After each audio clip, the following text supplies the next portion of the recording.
Hey, what's going on, everybody? Welcome back to Ways of the Sith. Thank you for taking time to check out the channel. Today, we're going to go over Hasbro PulseCon 2022 and all of the things that were released and announced. Tons and tons of pre-orders. We're going to go over Marvel Legends. We're going to go over GIJoe Classifieds, Star Wars Black Series. We're going to touch on the Indiana Jones figures. And at the end of this video, I also included a look at the brand new Extreme Sets releases. You guys know they're near and dear to my heart. So let's get into it.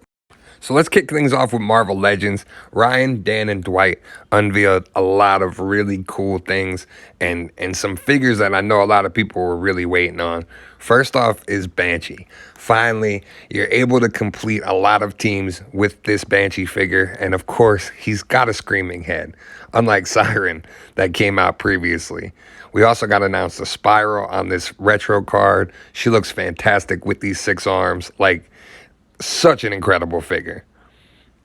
Also announced was the completion of getting closer to the completion of the Brotherhood of Evil Mutants with Avalanche. I don't like that he's missing that A on his chest. It just makes it feel like there's something missing from the figure. Another figure that I'm sure people were super excited to get announced was this Dark Phoenix on the retro card. Such an amazing look. Like, that might be one that I pick up just to keep on the retro card because it looks beautiful just the way it is. I'm not the biggest fan of this multiple man that they announced. I feel like he should have came with like the trench coat or something to differentiate when you get multiple, the main one from the rest. Also announced that they gave you this option to choose with the Mojo pack. You can either buy the 3-pack or you can buy Long Shot and Mojo separately, which is pretty cool. Also announced is we're getting pretty much a full X-Men team in these blue and yellows. First up was Wolverine with these 2 great looking head sculpts. Storm. They also teased Psylocke and Gambit. So stay tuned, I guess, for those reveals. Also from the What If wave was Gamora. You could tell she's got that animation style, but she's in the Thanos armor, so it's a cool look. They also did like an updated retooling of this Moonstone. It's on the new Buck and has new paint and everything. Somebody I was really excited to see was Molecule Man. He's going to be a big part of the Secret Wars story and an MCU movie that's going to be coming up. He's one of the most powerful people in the entire Marvel universe. So it's really cool to see him in figure form. We also got this Orb figure announced in the Ghost Rider wave that I guess is going to be upcoming. This Iron Man looks incredible. It reminds me of the one that I had as a kid. Really cool likeness to the television show. And the Proton Cannon is just an insane plus. Also got this Strife announced, which I believe Strife was in the very first Marvel Legends wave. So pretty cool. Now, going into next year, they said that the X-Men animated series line is going to be taking a hiatus, and they're going to be going into this Spider-Man animated VHS line. So announced was Carnage and Black Suit Spider-Man on the VHSs. Hopefully, we still get retro cards. Fingers crossed. They also announced this will be the last VHS animated X-Men for the time being. And, of course, it's Cyclops. Great likeness to the Jim Lee. To me, this figure is awesome looking. They also announced this Walmart exclusive Star-Lord, classic look of the figure, and this 3-pack of Daredevil, Elektra, and Bullseye. They have some retro looks to them, some crazy hairstyles with Elektra, and a weird choice for Bullseye with this blue middle torso piece. I'm not the biggest fan of this set, but cool to see all 3 of them packaged together and able to get them in one box set. So now we dive in to my favorite line and panel in this entire 2-day event, GIJoe Classified series. Hats off to Emily and Lenny for one of the best presentations all around. In the name reveals, we got General Hawk, which I'm super excited about to add him and complete like the high-ranking officers, and Tripwire. So these are going to be 2 great figures to start off upcoming waves in the future. I'm guessing 2023. We also got a teaser for more Dreadnoughts. Buzzer is on the way. Oh man, I can't wait to get all the Dreadnoughts. They're going to be so awesome to have all together. We're getting one step closer by adding Buzzer. They also said that we're going to be getting female Cobra Troopers, which is a great addition to the line, in my opinion.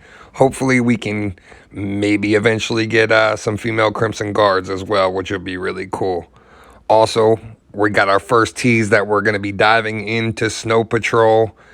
So stay tuned. Hopefully, we'll get a lot more Arctic characters on the way. We got our first look at Rock and Roll, and to me, this figure looks amazing. Lenny actually drew the sleeves and the custom tattoos on him. He comes with the devil horn fingers. Awesome, awesome look at that figure. We're also getting another bazooka. The other one still has yet to come out, but they did tease that we're going to be getting this release of him as well. Also, this torpedo, so sick. I'm so excited to get the aquamarine characters. Wetsuit was one of my favorites growing up. I brought that figure everywhere with me. So to have this and start that line as well is going to be really cool. We also got our look at Copperhead. They originally said that he was going to have a removable mask, but they decided not to make it removable because they just wanted to focus on that detail, and it looks amazing. We're also getting Shipwreck with Polly. The only drawback to me is that Polly doesn't have interchangeable wings. I would have loved to have like flappable wings on Polly like we have on Freedom. The Crimson Bat was also shown off and announced. These went up for pre-order and sold out on Pulse before general access even. We also got a look at Cover Girl, who went up for pre-order as well, and she looks awesome. I ordered this immediately. Can't wait to add her to the collection. Hopefully this means we'll get a retooled Scarlet down the line, since Cover Girl looks so incredible. We also got our first look at Falcon. They did say that the green in these pictures is a little brighter when you actually see the figure in person, which would be interesting to see because it did look very dark during the panel presentation. We're also getting another barbecue, and for some reason it's not Slaughter's Marauders. They're calling it the Mad Marauders, I think.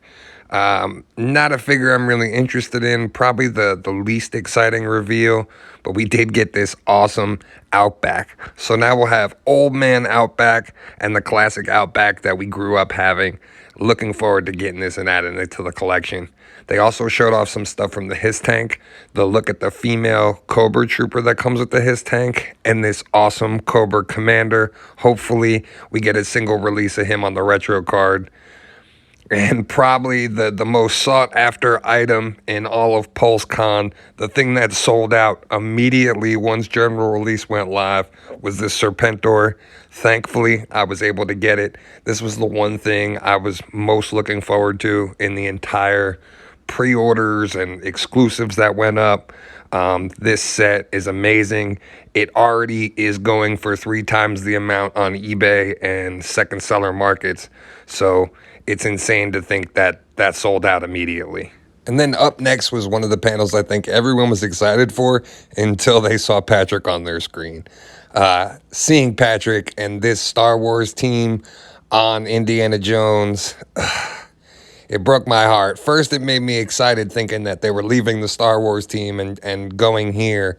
But then, as we saw later, they just changed shirts and jumped over to Star Wars. But we'll talk about that in a minute.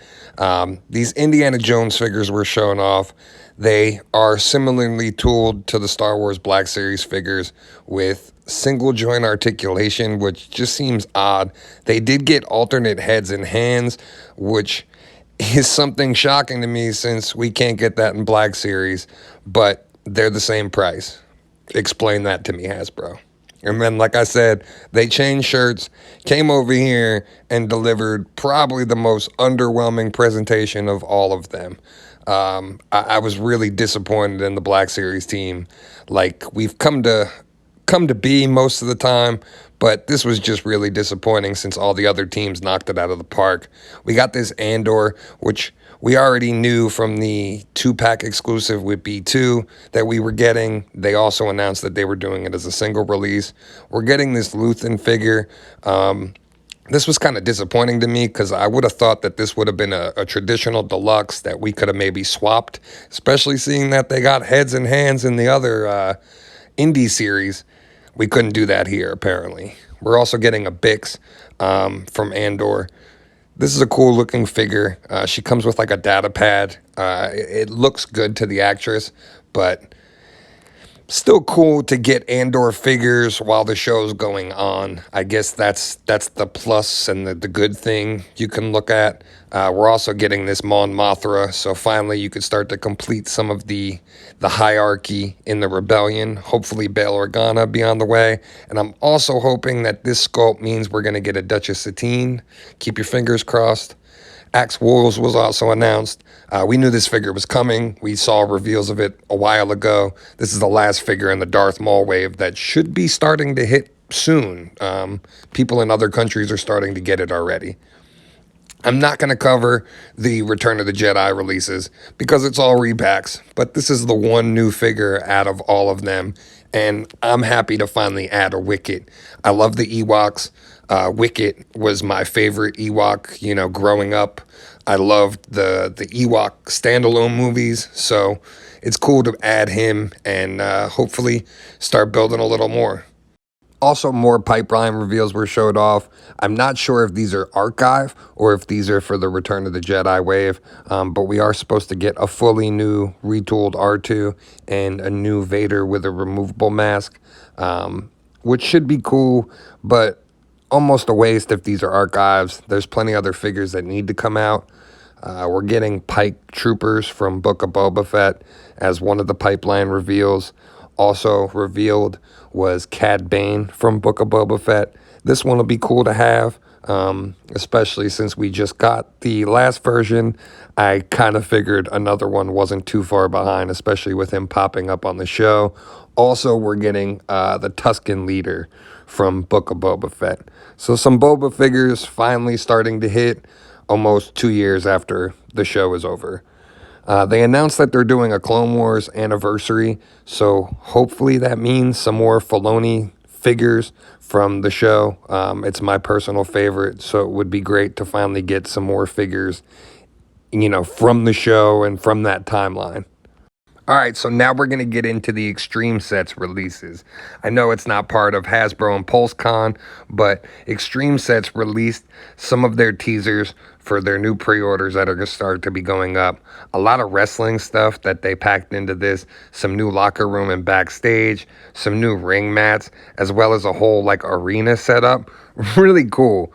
They're also doing an animated building pop-up, very similar to the NECA street scene diorama, but really cool. You can add these together and add your own little city. They're also doing crate packs. This is one of them, and there's this other, more of a wood crate pack that they're doing. Really cool stuff. This suit display, which I'm guessing could work for a Hall of Armor or maybe a Bat Cave or whatever you needed. Also, they got you covered with this temple pop-up. This looks sick. I might pick this up for GIJoes. This just looks amazing, but it definitely will work with those Indiana Jones figures. And then this is the one I'm definitely picking up. This fits for Tatooine, Andor. Yeah, it's in the cart on Monday. I'm definitely buying this one. Another one that looked really cool was this tomb pop-up. It'll work with Serpentor. It'll work with Indiana Jones. Really, really cool. Has some hieroglyphics on it. And this rooftop building diorama is insane. The detail and the way that it looks just looks amazing. They also announced that another sector diorama, this one a little bit more high-tech, fits in with the Joes. I'm really looking forward to this one as well. Probably add that one to the collection. I'm a sucker for the Sector 7 diorama. I absolutely love it. So having this one will be perfect. All in all, I thought it was a great Hasbro PulseCon event. But to me, the standout was Emily, Lenny, and the rest of the G.I. Joe Classifieds team. What a panel from top to bottom, from the energy, from the way they interact, from the way they listen to the fans, and the stuff that they're giving us. For the value, the articulation, the detail on the characters, the accessories, hands down, in my opinion, they are the best Hasbro line that's out right now and the best team. And it's one of the reasons why they won me over and why I have no problem ordering GIJoe classifieds and giving them my money and rewarding them for, actually using Hasbro's slogan and listening to the fans. I was super disappointed by the Star Wars team. Basically, 4 new figures and a Wicket, and the rest of them are repaints and retools of figures that we've already had that are some that are even on shelves now currently. I just don't understand what goes through their thought process when you go to every store and there's 2, 3 versions of Lando from the previous releases still sitting there. And in their mind, they say, hey, you know what we should do? Let's release another Lando. Like, to me, that shows incompetence. And that shows that maybe they're more concerned with the Indiana Jones line and, trying to appease to a whole new group of collectors than the people who have been with them from the long haul with Black Series. It's one of the things that's really started to make me disinterested with the line and why I've kind of, steered my interest more so to the classifieds because I'm having fun collecting the line. Let me know in the comments what you guys thought of Pulse. What were some things you liked, what you didn't? Was there anything that you were trying to get that you weren't able to get your hands on? Let me know. I'm interested to hear your opinions as well. But that'll pretty much do it for today. Thank you guys so much for taking time to tune in. Please make sure to like, comment, and subscribe as we're on the road to 100 subscribers and changing that URL so we can get more people to tune in every week. But thank you guys again. And as always, may the force be with you.